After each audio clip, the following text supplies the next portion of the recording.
This is day whatever of quarantine. And there's only so many things you can do in a small apartment to shake things up.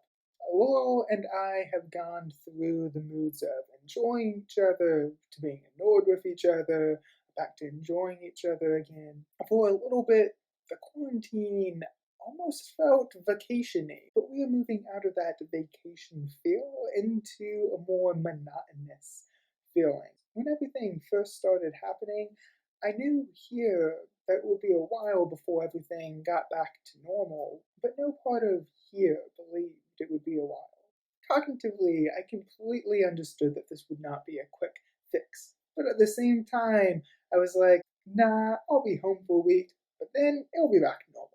And then the second week came, and I was like, oh shoot, this is real. Then the third week came, and my spirit started breaking. I was like, oh no, is this how it's going to be now, forever? Is this the new normal?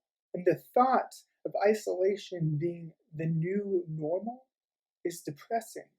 In our first Devo, we talked about the prophet Habakkuk being able to hope without signs. Habakkuk starts the book by asking why God isn't listening to his cries and ends the book drawing strength and hope and joy from God, even though things are getting worse instead of better. A large reason he was able to do this is because Habakkuk had perspective. He was able to look outside of the current moment that he found himself in. What we see from Habakkuk's response is that hope does not come from simply looking forward. Looking back allows us to have hope for when we look forward. In his prayer, Habakkuk says, Lord, I have heard of your fame. I stand in awe of your deeds, O Lord. Renew them in our day. In our time, make them known. In wrath, have mercy. In his time of trouble, where violence and injustice surrounded him, Habakkuk looked beyond his current moment to the past faithfulness of God. He says, Lord, I have heard all the stories of what you have done. I have heard your works of salvation. I know the story of the Exodus. I know the power you hold. I stand in awe of you, for no one rivals you. Please renew your acts of salvation now, here, in this situation. Make known your power over all creation and everything in it. It is this understanding of God's past actions and faithfulness that allows Habakkuk to draw strength and joy from God in a time where it seemed God had forgotten them. He did not need current signs from God because he was looking outside of his current circumstance. Human memory is a funny thing that we still have much to learn about. But there are a few things we know. And one of those is that human memory is often faulty.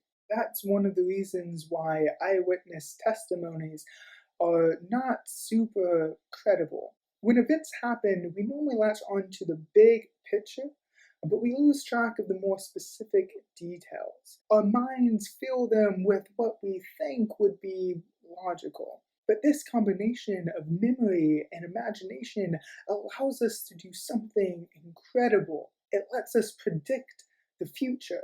Scientists have found that people with reduced memory functions due to brain trauma often have reduced functions when talking about and planning the future. When we think about the future, we take our past experiences and we use our imagination to project them into the future in order to form hypotheses of possible future outcomes. This is what Habakkuk is doing. He is taking the past stories that he knows about God and projecting them into the future. His hypotheses for future outcomes were more than just wishes, they were assured hopes because he could see the larger picture. God saves. Again and again, the Old Testament is full of stories of God saving the Israelites. No matter how bad it got, no matter how beaten down they were, God would save them. Habakkuk was able to draw strength and joy from God because he knew God would save them, because God had always saved them. Habakkuk was even okay with the fact that things were getting worse and that there seemed no timeline for this salvation, because Habakkuk knew that sometimes the Israelites had to wait for God's salvation. They were in Egypt for 430 years before God saved them. God has always been faithful, and this attests that God will always be faithful. Our hope should be even stronger than the hope of Habakkuk, because we've had thousands of more years of stories of God's faithfulness. Plagues and disease have torn through our world before, yet humanity is still here.